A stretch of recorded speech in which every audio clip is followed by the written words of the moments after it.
I'm a free man. I don't want to be a slave on a global plantation.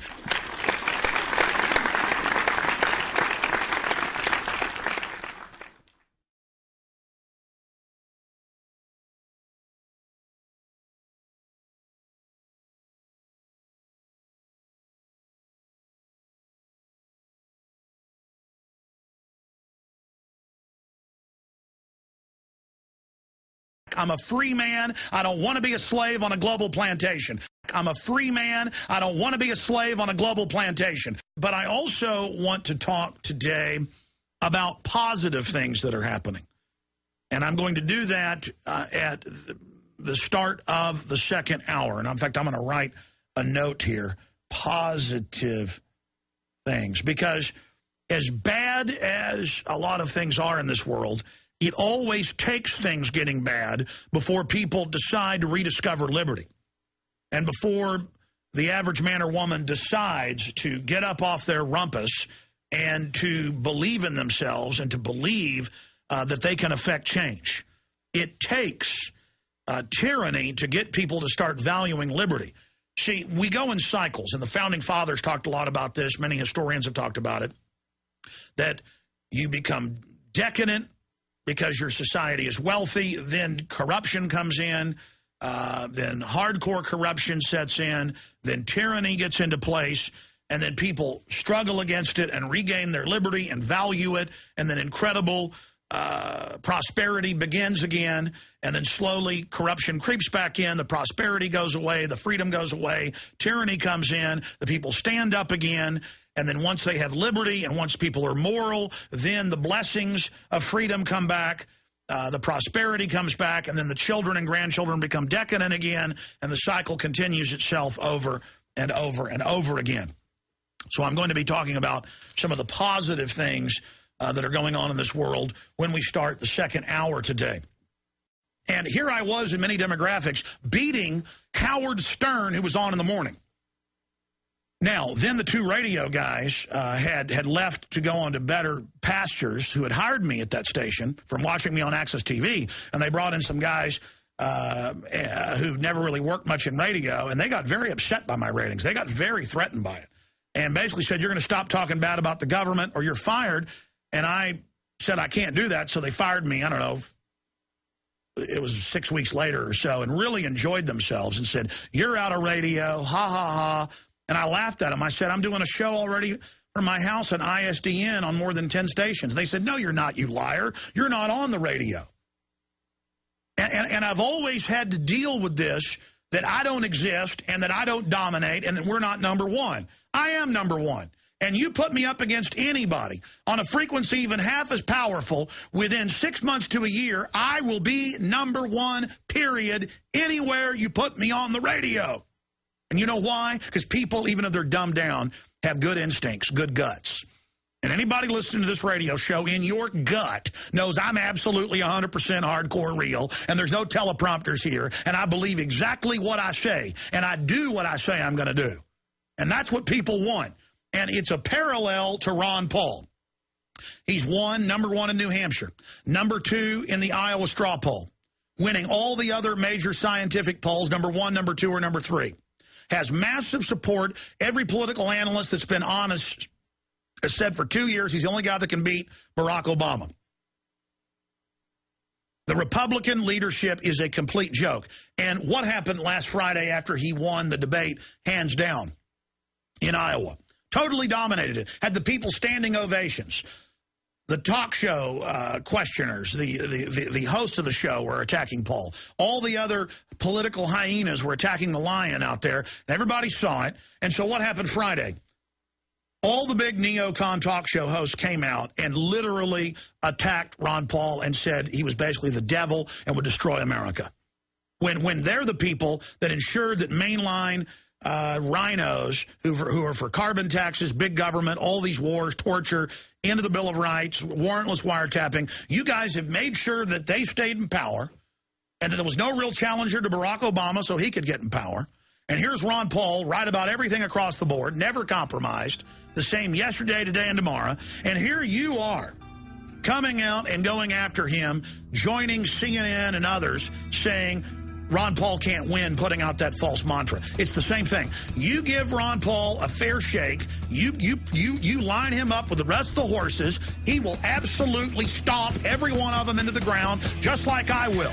Because it's not Ron Paul, it's not Alex Jones. It's the message of liberty. You know, I like the fact that I'm an underdog.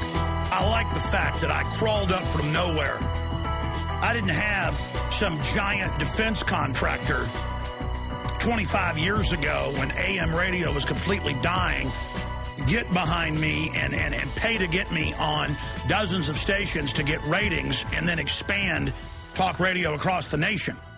Oh, and make no mistake, it was major defense contractors and Rush Limbaugh that saved AM radio. AM radio would not even exist today as we know it if it wasn't for Rush Limbaugh. So let's give him his due.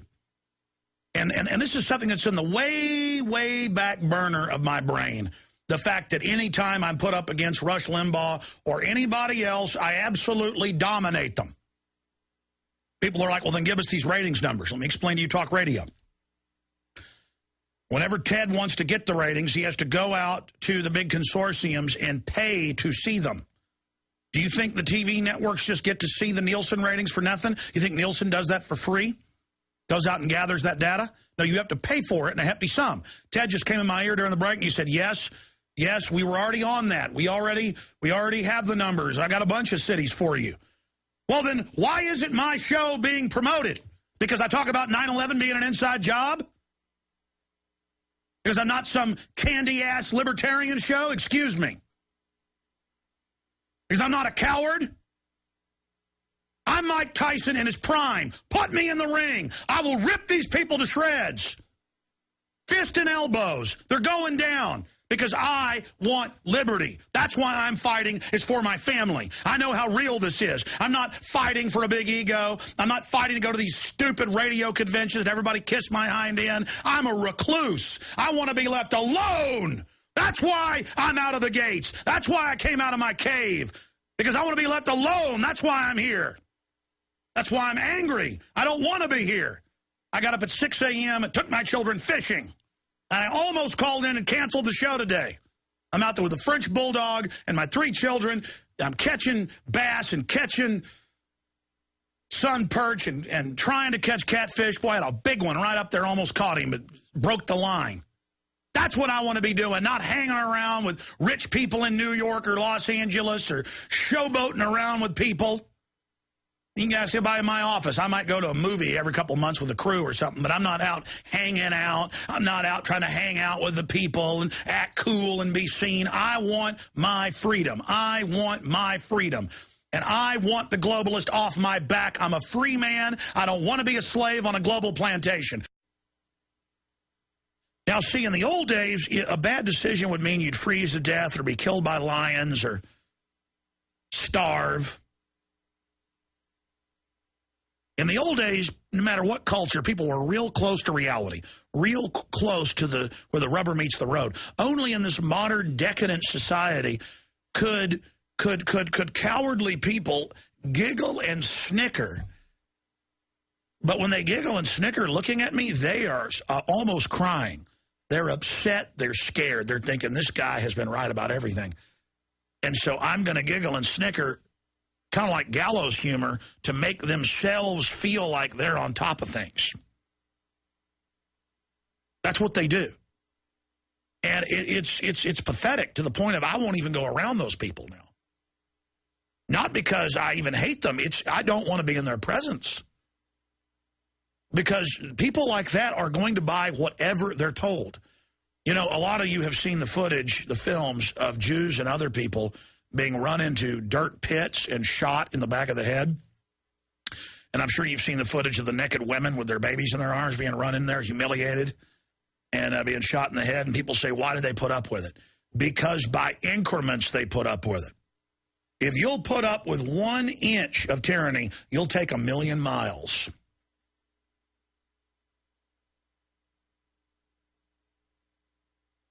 And so there are many people listening right now that would actually, to get the approval of a man in a black uniform, would tie their own 2-year-old's arms to a post before they're shot.